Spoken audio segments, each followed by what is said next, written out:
Okay, well, here's the thing. Ever since the 80s, and beyond the 80s, there has been a move in general when it comes to special access programs. Because just remember, there are tons of more or less conventional special access programs and unacknowledged special access programs that are not UFO related.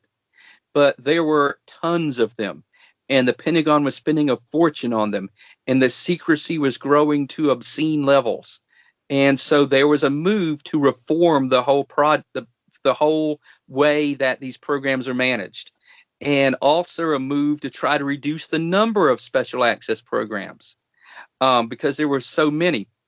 Sometimes this has actually happened. There were duplicate special access programs working on the same thing, but one program didn't know what the other was doing. So there was a move to reduce and get a hold of these special access programs, but you have to realize the UFO special access programs is its own thing. They're treated differently than all the others, okay?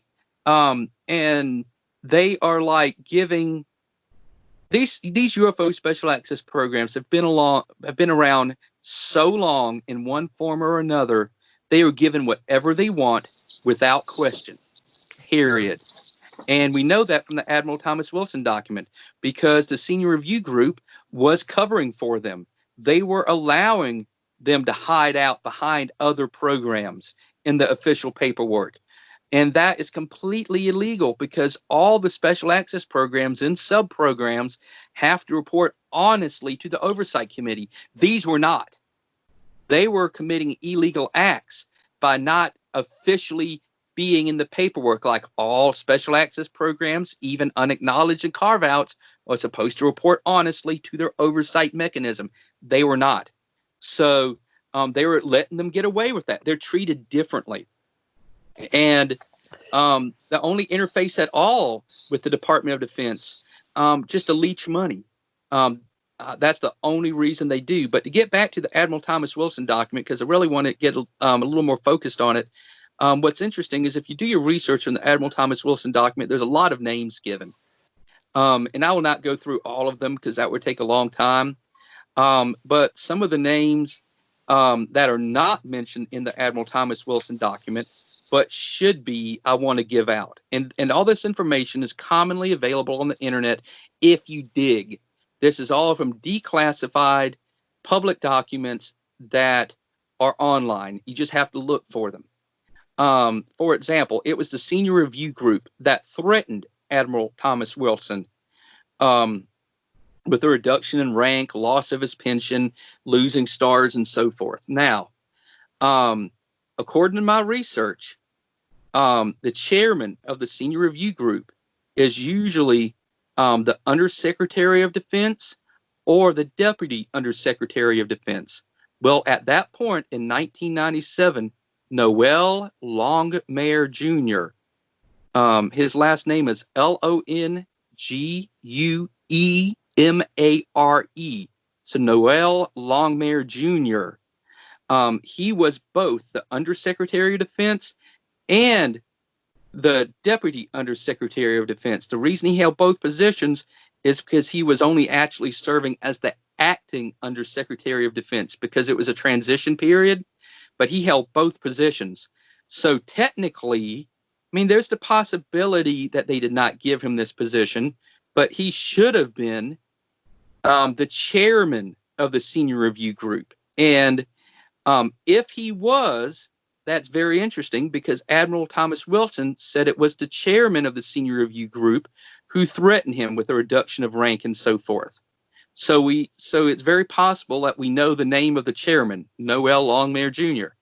Are we absolutely 100% certain that he was the chairman at the time? Technically he should have been, but it's possible he wasn't. He has actually been questioned, and he actually responded by Billy Cox, and he denied all knowledge of this. He gave kind of a fairly ridiculous denial, in my opinion. But he is a very elderly gentleman. His memory of those days may have faded, so we have to give him a little bit of the benefit of the doubt. However, we also know the name of the director of special programs at the time, who would have been the vice chair of the senior review group. And you have to realize the director of special programs is that position is extremely important because he wears multiple hats. Not only is he on the senior review group, but he's also the head of the Special Access Program Coordination Office. And he holds a couple other positions too. And basically the whole black world, all these special access programs go through him personally before they go to the overall senior review group. Okay. So he is the nexus. He's the focal point. Okay. If you could imagine focusing all the information about the black world with a magnifying glass into one bright spot, like when you were a kid, you probably played with a magnifying glass. If instead of magnifying light, you were focusing all the information that was information instead of light, it would have all been focused on him because he was the gateway between the black corporate world and the DOD.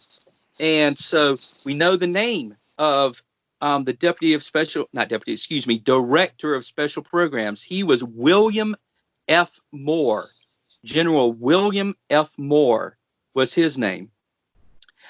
We also know who would have been the executive secretary of the senior review group at the time. That would have been Richard F. Williams. So Richard F. Williams, also known in a couple documents online, he also went by Mr. Dick Williams. He would have been the executive secretary. And he also served, I believe, as the deputy director of the Special Access Program Coordination Office, which would have been directed by the Director of Special Programs, William F. Moore. So we have these three people now, Noel Longmire Jr., William F. Moore, and Richard F. Williams, who would have been the leadership team of the senior review group at the time. And if there were ever congressional hearings to get to the bottom of this, all these three people are alive. All these three people are alive. And if we had congressional hearings about UFOs, they could call for these individuals to testify. And I believe these are three key individuals that Congress should get in contact with. So I wanted to share that with you. Also, I want to mention another important point to make is that General William McCaslin was one of Tom DeLonge's original so-called insiders. Mm-hmm. He just called William McCaslin by the General, is what he referred to him by.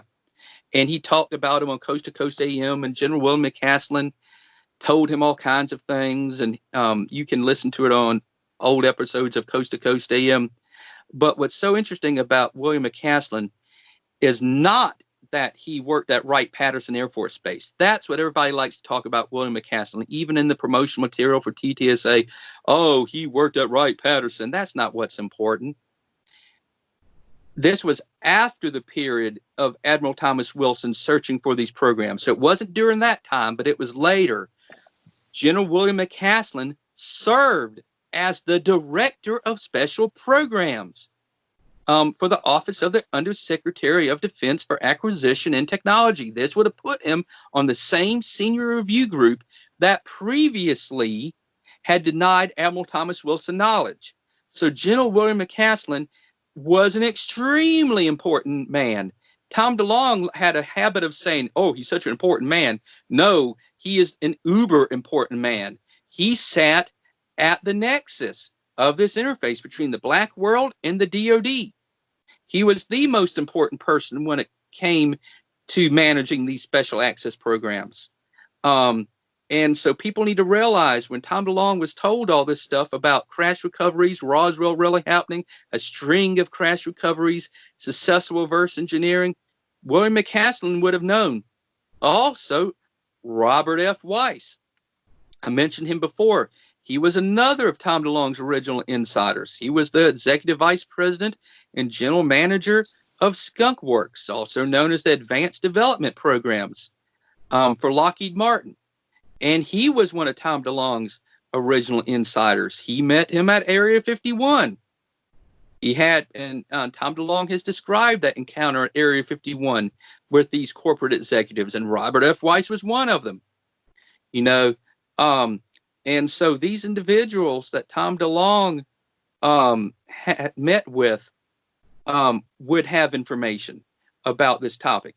And I think Congress, if we ever have congressional hearings, they need to be summoned and asked about all these topics. I mean, we need an all-out effort by our congressmen and senators. We need a bold move to have open, transparent congressional hearings where the whole world watches and all of these individuals are questioned, because all this needs to come to the surface. It's desperately important for the future of our civilization, for this cover-up to be exposed, for the truth embargo to be brought to an end, so that our civilization can start progressing with the knowledge that has been obtained from these crash recoveries, instead of continuing on blind and ignorant like we are now.